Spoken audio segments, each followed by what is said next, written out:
Hello everybody, welcome back to another Mystic Islands video. Thank you guys so much for watching.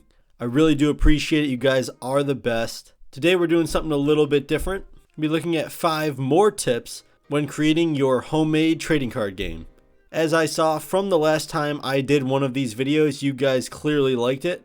For anyone new, my name is Jake and I created Mystic Islands trading card game, and we've been going for 3 years strong now. And I am recently switching my trading card game over to a digital, more professional look.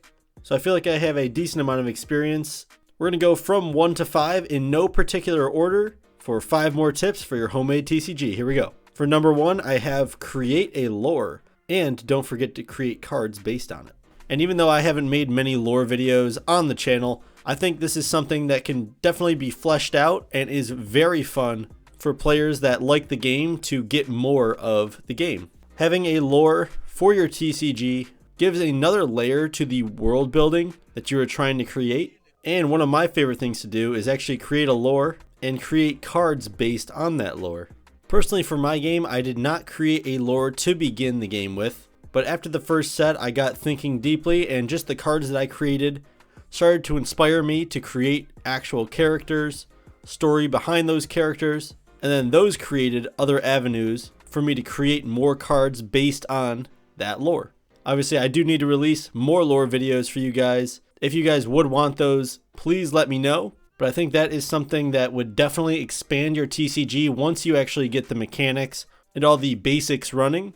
Moving on to number 2, I have create goals. So this one is obviously a little bit more important for your TCG. Definitely more important for me, as creating goals is one of the most important things I started doing in recent memory of my trading card game. At the beginning of creating my game, I kind of just went with the flow and said, well, I'm just going to do this and see where it goes. Whereas now I have more of a structured approach, which lets me hit my goals. So what are some goals that you could set for your homemade trading card game? I would say a timeline of when you'd want to release your decks or your set, or just creating one set in general is a huge goal. Maybe your goal is to create a booster pack for the first time. Maybe your goal is to start a YouTube channel. Whatever your goal is, obviously that is up to you, but it is super important to have goals so you know what you're working towards, instead of going off on a limb and possibly getting distracted and just giving up on that goal. So we're going to go with number 3. In my last video, my last tip was to not quit and commit to your trading card game. But for this one, number 3, we're going to go with stay consistent. Obviously, if you're going to stick with your trading card game, you're going to want to try to stay as consistent as possible. This is something I've definitely struggled with recently, but I've been doing my best with staying consistent. Definitely not easy, as this is a hobby for most of us, and there are times that you just do not feel like working on a specific project, and that is okay. But doing your best to stay consistent is going to keep you consistently involved with your game. It's going to keep your momentum going. And overall, once you look back, you're going to be proud of the thing you created, and you're going to be proud that you stuck with it.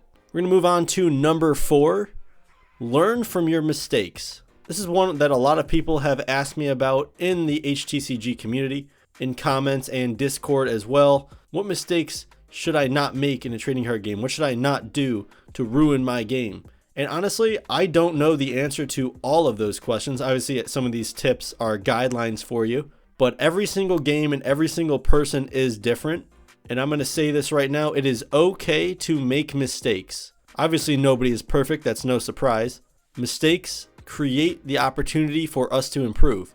Mystic Islands did not come out of the gates with a great logo, great artwork. The rule set was different than it is now.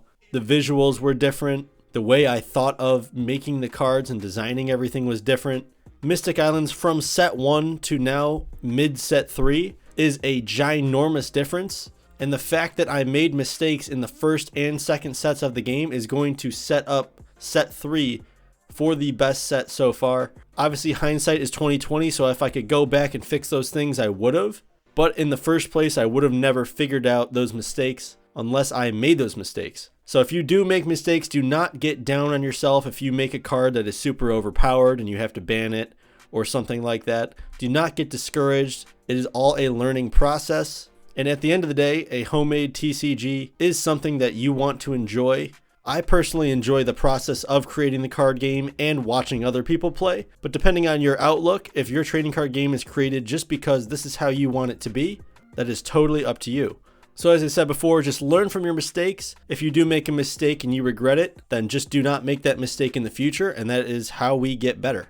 And we're going to move on to number 5, be careful of power creep. I haven't heard many HTCG players complaining about this, but it is definitely something that mainstream card game players complain about all the time, and that is power creep.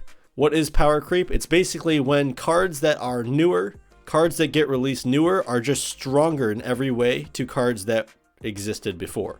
It's not a perfect definition by any means, but essentially you're increasing the power of all the cards. That's like if in Mystic Island set 1, I released a card that had 1 attack and 1 defense and it only costed 1 crystal, versus the new set, if I released a card that costed 1 crystal as well, but it had 2 attack and 2 defense. So it is literally just a better version of the old card, so there would be pretty much no reason besides specific uses for that old card at all. So that is something you definitely want to be careful of. Power creep is going to naturally occur in your game, so there is really no way to stop this because you're going to be coming up with new effects and always new things all the time, so the old is going to get kind of pushed away. But making your new cards blatantly overpowered is definitely going to be a problem for your player base. So when designing your next card, a thing that I do is I usually go back to cards that are similar to the card I am creating in some way. Such as if I'm making a Mage Faction card, I will look back in all of the Mage Faction cards to see what I currently created. This is a very hard thing to balance, so if we're going to go back to number 4, we are going to make mistakes on this one. So nobody is perfect on this front, but I would just keep an eye on it, and it is something to think about when making your homemade trading card game. Thank you guys so much for watching. I really do appreciate it. I know this video was a little shorter.